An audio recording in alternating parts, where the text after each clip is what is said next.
ಒಂದು ವೇಳೆ HD 2028ಕ್ಕೆ ಏನಾದರೂ ಕೂಡ ಮೈತ್ರಿ ಸರ್ಕಾರ ಅಧಿಕಾರಕ್ಕೆ ಬಂದರೆ ಮುಖ್ಯಮಂತ್ರಿ ಯಾರು ಆಗ್ತಾರೆ? ಇಂತಹದೊಂದು ಮಾಧ್ಯಮದವರ ಪ್ರಶ್ನೆಗೆ ಒಂದು ಸ್ಪಷ್ಟ ಉತ್ತರವನ್ನ ಕೊಟ್ಟಿದ್ದಾರೆ HD ಕುಮಾರಸ್ವಾಮಿ. ಈ ಬಗ್ಗೆ ಮಾಧ್ಯಮಗೋಷ್ಠಿಯಲ್ಲಿ ಪ್ರತಿಕ್ರಿಯೆಯನ್ನ ಕೊಟ್ಟಿರುವಂತದ್ದು ಕುಮಾರಸ್ವಾಮಿ. 2028ಕ್ಕೆ ಮೈತ್ರಿ ಸರ್ಕಾರ ಬಂದರೆ HDK CM ಆಗ್ತಾರಾ? ಈ ಬಗ್ಗೆ ಮಾಧ್ಯಮಗಳ ಪ್ರಶ್ನೆಗೆ ಕೇಂದ್ರ ಸಚಿವ HD ಕುಮಾರಸ್ವಾಮಿ ಹೇಳಿಕೆಯನ್ನ ಕೊಟ್ಟಿರುವಂತಹದ್ದು. ನಾನು CM ಆಗುವುದಕ್ಕಿಂತ ಹೆಚ್ಚಾಗಿ ಜನತೆಯನ್ನ ಉಳಿಸಬೇಕು. ಕಾಂಗ್ರೆಸ್ ಸರ್ಕಾರದ ದುರಾಡಳಿತದಿಂದ ಜನತೆ ಕಂಗಾಲಾಗಿದ್ದಾರೆ. ಮೈತ್ರಿಯನ್ನ ಇನ್ನಷ್ಟು ಕೂಡ ಬಲಿಷ್ಠ ಸರ್ಕಾರವನ್ನ ರಚನೆ ಮಾಡ್ತೇವೆ. 2028ಕ್ಕೆ ಮೈತ್ರಿ ಅಧಿಕಾರಕ್ಕೆ ಬರುತ್ತೆ ಅಂತ ಹೇಳಿ ಕೇಂದ್ರ ಸಚಿವ HD ಕುಮಾರಸ್ವಾಮಿ ಭವಿಷ್ಯವನ್ನ ನುಡಿದಿದ್ದಾರೆ. ಉಜ್ವಲ ಯೋಜನೆಯಿಂದ ಜನತೆಗೆ ಹೊರೆ ಆಗ್ತಿದೆ. ಕಡಿಮೆ ದರದಲ್ಲಿ ಜನತೆಗೆ ಸಿಲಿಂಡರ್ ಕೊಡುವಂತಹ ನಿರ್ಧಾರವನ್ನ ಮಾಡಿದ್ದೇವೆ. ಯುದ್ಧದ ಪರಿಣಾಮದಿಂದ ವಸ್ತುಗಳ ಬೆಲೆ ಏರಿಕೆ ಅನಿವಾರ್ಯವಾಗಿದೆ.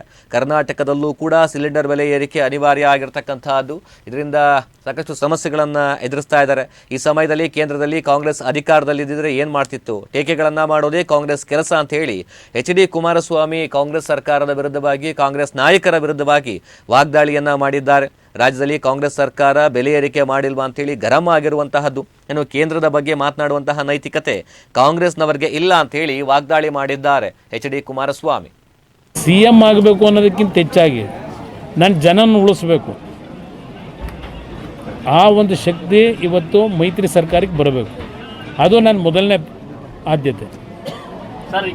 ಪ್ರಶ್ನೆ ಇವತ್ತು ಜನಗಳಿಗೆ ಎಲ್ಲ ರೀತಿಯ ಸುಲಭವಾಗಿ ದರದಲ್ಲಿ ಕೊಡಬೇಕು ಅಂತಕ್ಕಂಥದ್ದು ಕೇಂದ್ರ ಸರ್ಕಾರದ ಒಂದು ಕಮಿಟ್ಮೆಂಟ್ ಇದೆ.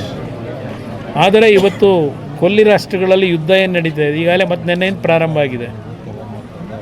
ಅದರ ಅನಿವಾರ್ಯತೆ ಇವತ್ತು ಆ ಪರಿಸ್ಥಿತಿಯಿಂದ ಇವತ್ತು ಕೆಲವು ವಸ್ತುಗಳ ಬೆಲೆ ಏರಿಕೆ ಅನಿವಾರ್ಯವಾಗಿ ಮಾಡಬೇಕು. ಅದು ಬೇರೆ ದೇಶಗಳಿಂದ ನಾವು ರಫ್ತೇನು ಮಾಡ್ಕೊತಾ ಇದ್ದೇವೆ, ಆಮದೇನು ಮಾಡ್ಕೊತಾ ಇದ್ದೇವೆ.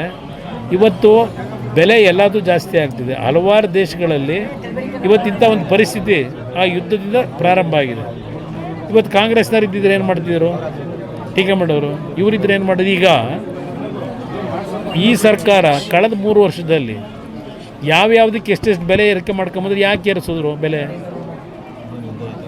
ಈಗ ಮಾಡಿರೋ ಸರ್ಕಾರ ಅವ್ರಿಗೆ ಯಾವ ನೈತಿಕತೆ ಇದೆ ಹೇಳೋದಕ್ಕೆ?